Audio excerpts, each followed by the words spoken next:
Hello again, this is Marcia Sinitar, and here's another mailbag, which we haven't done in a long time. The mailbags are really an opportunity for me to talk with listeners of the various audios that we put up. And here's one question from Ageless Joy, one of the last series that we put up, and it has to do with being present. And a question comes from someone that heard the talk that wants to know a little bit more about what it means to really be present with another person. Well, simply put, it's being with that other person. Some of you might call it being mindful. Others might call it being focused. I'm not sure I would think too much about being focused. I more than likely would think of it as being with that other person, with the message and the way of being of that other person, whether we're talking with them or not. And it has to do with not being distracted by our own thoughts, what we're going to say next, how we're going to insert our experience into what they're saying, but rather taking in who they are and responding to their issue. I have a friend, for example, who's very, very good at this. She's a gerontologist, and she will listen to what that other person is saying, what I'm saying, for example, and then her questions are about that message, my way of being, rather than her experience. You feel heard. On the other hand, having to do with focus, I have a friend, good friend, love him, who is so focused. He's hard to read when you're talking to him, and sometimes I get the feeling he's kind of like a brick. You know, he's just there. I don't know if he's hearing me or not, and I have the tendency to want to say, you know what I mean, and repeat that. That's what I mean about being present. Now, you're going to hear me say that the main feature of being present with someone else, and I'll put this in many different ways as we move along, but the main feature, I think, is self-trust. In other words, as I trust myself, as I adhere to what's going on within and without, with me and with you, I'm able to let go of the formulas, the recipes, the lists, the expected response, and speak my truth that matches your truth, that aligns itself with your truth, what you're talking about, being present to you in that way. You read it, the other reads that self-trust in a way that provides confidence in what I'm saying, whether they agree or not, whether it matches who they are or not. But there is a kind of alignment of selves. So, a long story short, that's basically what you're going to hear me say. All of the discussion about lists and being active with that other person and empathizing, all of that relates to self-trust. One little example is that I have often felt at the moment that I was saying the wrong thing, responding incorrectly, interrupting too much, being too personal, and yet at the end of all of it, maybe days later, maybe a month later, that individual will come back to me and say, you know, that thing you said, it really made a difference. So we don't always know that the thing that we think is wrong is wrong. It may be the very perfect thing that the other person needs to hear in the divine, let's say. We can't always know about it at the time, which is not to say that we don't make mistakes. Don't hear me say that. We make a lot of mistakes. But very often, a spontaneous truth fits the bill for that other person.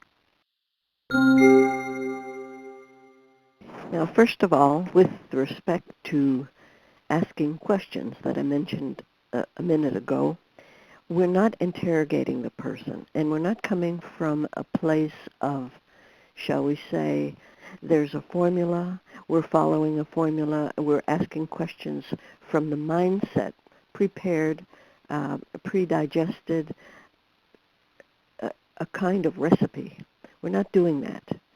What we're trying to do, and I learned this years ago when I was a school administrator, all of our group had to take a course by Kharkov. I don't know how you spell it, but it has to do with entering the mindset, the feeling world, the worldview, the position, let's say, of that other person, the person who's talking with us, and actually being with that other person.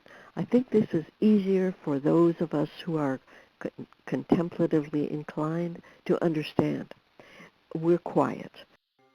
Now, I have to say in all honesty that I do pretty much everything wrong. Definitely not textbook.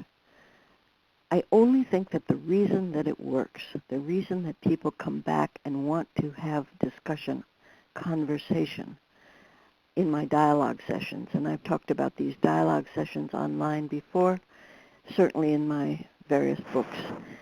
The dialogue is an exchange of selves. In other words, it's a give and take. I'm not just listening to you and giving you, the speaker, my friend, client, parent, whoever, information and advice.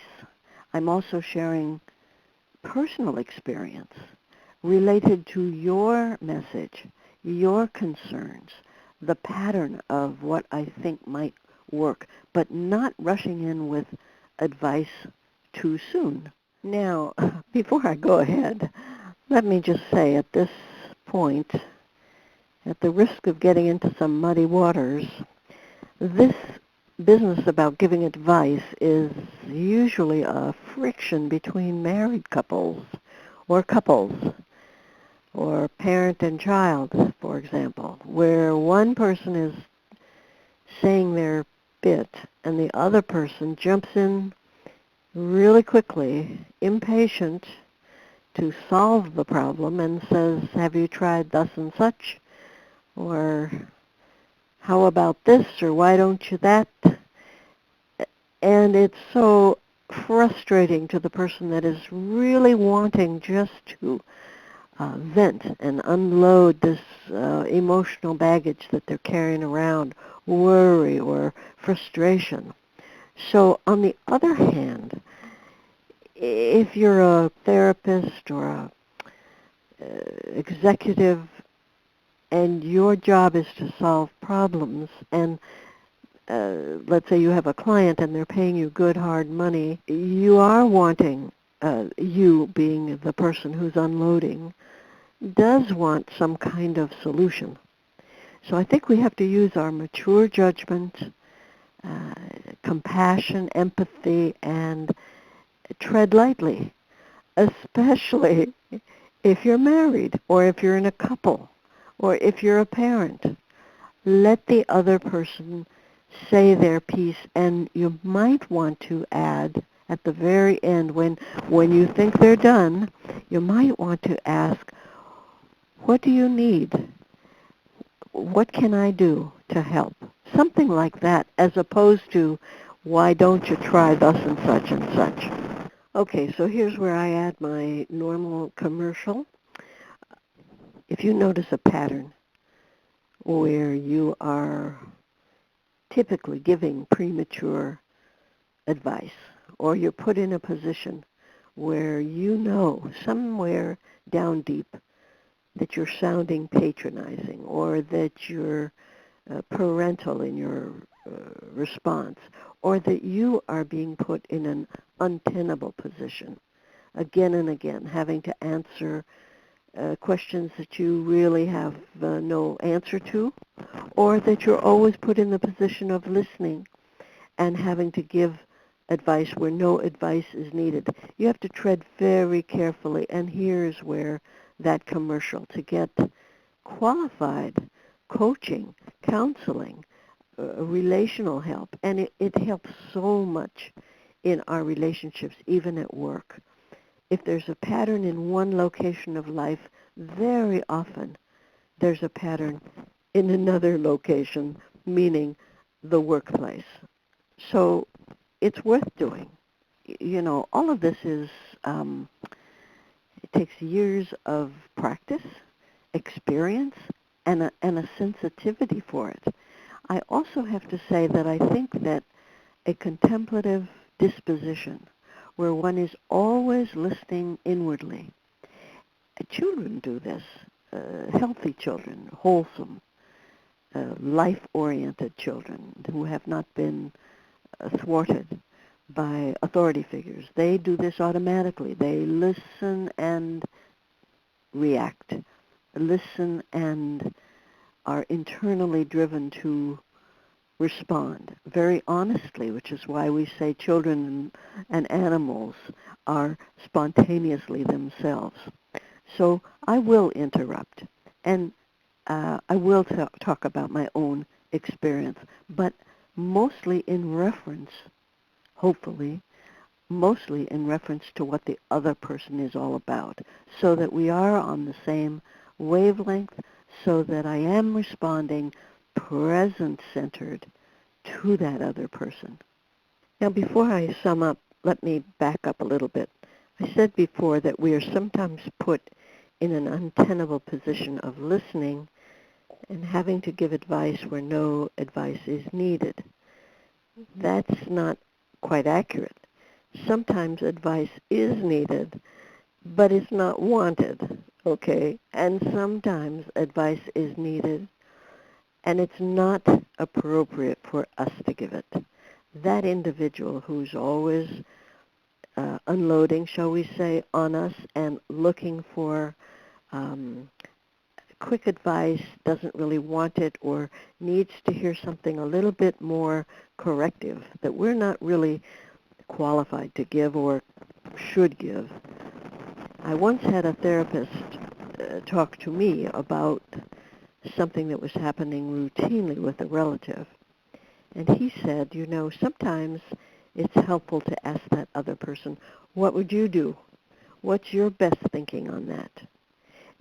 Okay, that's one way of doing it. And the other is simply to admit that you're not the one to give the advice and that they need to seek some sort of professional counseling. So let me summarize here, because this could go on and on. It could be a class in and of itself, and a good one at that. What have I said? I have said that to be present for me, this is personal, for me, based on my experience, and it's long, nothing is more helpful than listening inwardly, being spirit-led, having a contemplative, present-centered, now-centered, here and now, not being in one's head all the time, memorizing a list. This kind of thing helps us to be really with that other person and their way of being. And at that, we're kind of, the phrase, water seeks its own level. We're kind of moving to the level that that other person is presenting to us. We're not too deep for their thought. We're not too high for their thought. We're not too shallow for their thought. We're just right, like, it's just correct. Where we are fits the bill, so to speak. And this, I think, is the most important thing. One thing that I think after our classes, after our textbook methods, I think we have to find our own way. The expression to be ourselves with someone else as we're with them is the most beautiful thing. They read us, we read them, we're together. This unity of selves is a beautiful, beautiful thing. I think it's love.